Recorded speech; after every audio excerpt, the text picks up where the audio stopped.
Bà各位同学，大家好，欢迎你们来到我们的中文班。Bà chân xuống vai cô mong ôn tập nghĩa để ban cho một can. Thế này bằng riêng vì xa chân đồng bọc trong bà.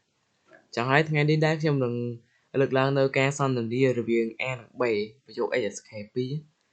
Ca son đừng đi rồi viên ví dụ E nặng 7. Chẳng hay cũng ai khát bê dưới nhưng cho được can ví dụ bỏ dương ở nghĩa. Lại môn vốn đi cho em thay chạy xuyên xẻo. 你知道小汪今天什么时候来学校吗？他已经来了。你怎么知道他来了？我在门外看见他的自行车了。Chẳng em xong chạy nó dùm lên chôn chịu đau qua sang thì điền tích tầm bao giờ bóng ôn vô cái này chụp mà. 你知道小王今天什么时候来学校吗？他已经来了。你怎么知道他来了？我在门外看见他的自行车了。Chẳng em xong chạm đòn tiết. 你知道小王今天什么时候来学校吗？他已经来了。你怎么知道他来了？我在门外看见他的自行车了。Và chẳng hay ở trong của bạn chạm đâu dùm lên trong chiếc đam quạt dần đi trở về. Chẳng hay muốn đừng cho được đo ca bộ slide ví dụ nắng nhâm xong bộ slide đâu biển mùi đến mùi bóng ôn vô cái này trong ba sân chẳng bị một vốn đi những em thấy chư tảo thì phải là đẳng chẳng cho là biểu tập tiết Jin thiên thì phải là ngày nỉ Jin thiên ngày nỉ chẳng cho là biểu tập tiết xuyên xẻo thì phải là là riêng สำหรับเสือนี่យើងអានទៅជាមាត់មូលเสือទៅទេយើងប្រើថារៀនសួរសែវយើងប្រើថាសាលារៀនអញ្ចឹងយើងចូលដល់ពាក្យបន្ទាប់ទៀត已经យើងប្រើថាបានឬក៏រួចហើយចាំហើយចូលដល់ពាក្យបន្ទាប់ទៀត看见យើងប្រើថាមើលឃើញ看见មើលឃើញចឹងចូលដល់ពាក្យបន្ទាប់ទៀត看到យើងប្រែថាមើលឃើញដែរពាក្យពីរហ្នឹងវាប្រែបានដូចគ្នាចឹងចូលដល់ពាក្យបន្ទាប់ទៀត自行车យើងប្រែថាកង់យើងជិះចឹងហើយចូលដល់ពាក្យបន្ទាប់ទៀត怎么យើងប្រែថាយ៉ាងម៉េចឬក៏ម៉េចចឹងហើយចូលដល់ពាក្យបន្ទាប់ទៀតឡាយយើងប្រែថាមើកចឹងហើយយើងចូលដល់ប្រយោគរបស់យើងកន្លែងមុនដំបូងនេះយើងអានថាចៃសួសែវចៃនេះយើងប្រែថាកំពុងឬក៏នៅសួសែវយើងប្រែថាសាលារៀនចឹងយើងបូកចូលគ្នាចៃសួសែវបានន័យថានៅសាលារៀនចឹងហើយចូលដល់ប្រយោគ A 你知道汪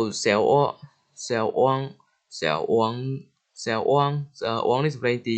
1ចឹងសូមបងប្អូនកែតម្លេងទី1你知道小汪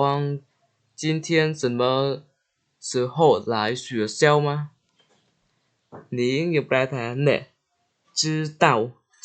យើងប្រែថាដឹង小汪ចឹងសូមភ័យទោសបងប្អូនសម្រាប់អងនេះវាសម្លេងទី2ត្រូវឲ្យអត់កែសម្លេងឲ្យដូរសែវអងឈ្មោះគាត់ឈ្មោះសែវអងជីនធានយើងប្រែថាថ្ងៃនេះជីនធានថ្ងៃនេះសិនមើយើងប្រែថាអ្វីឬក៏ស្អីសឺហូយើងប្រែថាពេលដែលអញ្ចឹងយើងបូកចូលគ្នាសិនមើសឺហូបើន័យថាពេលណាវិញឡាយយើងប្រែថាមើក学校យើងប្រែថាសាលារៀនម៉ាយើងប្រែថាទេឬក៏ដែរទេចឹងយើងបូកចូលគ្នាមក你知道小王今天什么时候来学校吗បើន័យថាតើអ្នកដឹងថាសែវអងថ្ងៃនេះពេលណាត្រឡប់មកសាលារៀនដែរឬទេឬក៏មកសាលារៀនដែរទេក៏បានដែរតើអ្នកដឹងថាសែវអង ពេលណាត្រឡប់មកសាលារៀនដែរឬទេចឹងហើយចូលដល់ពាក្យបន្ទាប់ទៀតចូលដល់ប្រយោគបន្ទាប់ទៀតប្រយោគ B 他已经来了他已经来了他យើងប្រែថាគាត់已经យើងប្រែថាបានឬក៏រួចហើយ来យើងប្រែថាមកល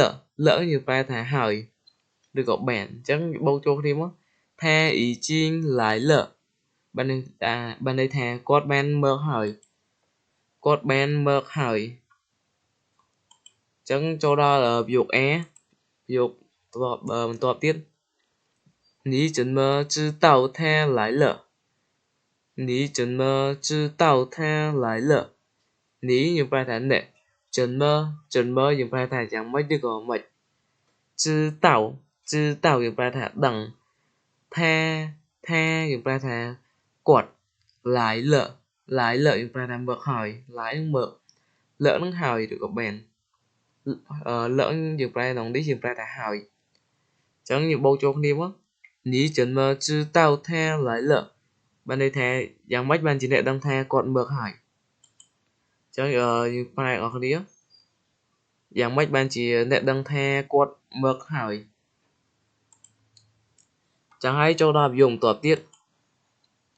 我在门外看见他的自行车了我在门外看见他的自行车了我នឹងយើងប្រែថាខ្ញុំចៃយើងប្រែថាកំពុងឬក៏នៅមិនយើងប្រែថាmộtទ្វារអុយយើងប្រែថាក្រៅ看见យើងប្រែថាមើលឃើញឬក៏មួយទៀត看到ក៏មើលឃើញដែរថាយើងប្រែថាគាត់តយើងប្រែថារបស់ដែលឬក៏នៃ自行车យើងប្រែថាកង់លយើងប្រែថាហើយឬក៏បាន我在门外看见他的自行车了បានន័យថាខ្ញុំនៅខាងទ្វារក្រៅហ្នឹងមើលឃើញកង់របស់គាត់ហើយខ្ញុំនៅខាងទ្វារក្រៅខ្ញុំនៅខាងក្រៅទ្វារមើលឃើញកង់របស់គាត់ហើយអញ្ចឹងយើងចូលដល់ប្រយោគរបស់យើងវិញ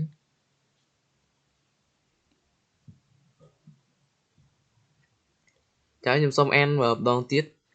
បញ្ជាក់បងប្អូនឲ្យបានយល់កាន់តែច្បាស់在学校បានន័យថានៅសាលារៀន你知道小王今天什么时候来学校吗他已经来了你怎么知道他来了我在门外看见他的自行车了បាទចឹងហើយប្រយោគទី1មុនរួមនេះយើងអានថាតើអ្នកដឹងថាសៀវអងថ្ងៃនេះពេលណាទើបមកសាលារៀនដែរឬទេចឹងហើយប្រយោគ B ក៏ឆ្លើយថាគាត់បានមកហើយបានន័យថាសៀវអងគាត់បានមកដល់ហើយមកសាលារៀនហើយតើអ្នកដឹងថាយ៉ាងម៉េចបានជាអ្នកដឹងថាគាត់មកហើយ B ក៏ឆ្លើយគាត់ A នោះក៏សួរថាយ៉ាងម៉េចបានជាអ្នកដឹងថាគាត់មកហើយហើយ B នេះក៏គាត់ឆ្លើយទៀតថាខ្ញុំនៅខាងទ្វារក្រៅមើលឃើញកង់របស់គាត់បាទចឹងហើយប្រយោគរបស់ខ្ញុំមែនក៏បានអានចប់ហើយសង្ឃឹមថាបងប្អូនទាំងគ្នានឹងយល់ហើយបើសិនបើបងប្អូនអត់យល់បងប្អូនអាចខមមិននៅខាងក្រោមមែននៅពេលដែលខ្ញុំឃើញខ្ញុំនឹងតបខមមិនកាន់បងប្អូនទាំងគ្នាវិញចឹងហើយក៏សូមអរគុណបងប្អូនទាំងគ្នាដែលបានចូលរួមមើលវីដេអូរបស់ខ្ញុំមែនតាំងពីដើមរហូតដល់ចប់ចឹងហើយក៏សូមជម្រាបលាបងប្អូនទាំងគ្នាត្រឹមហ្នឹង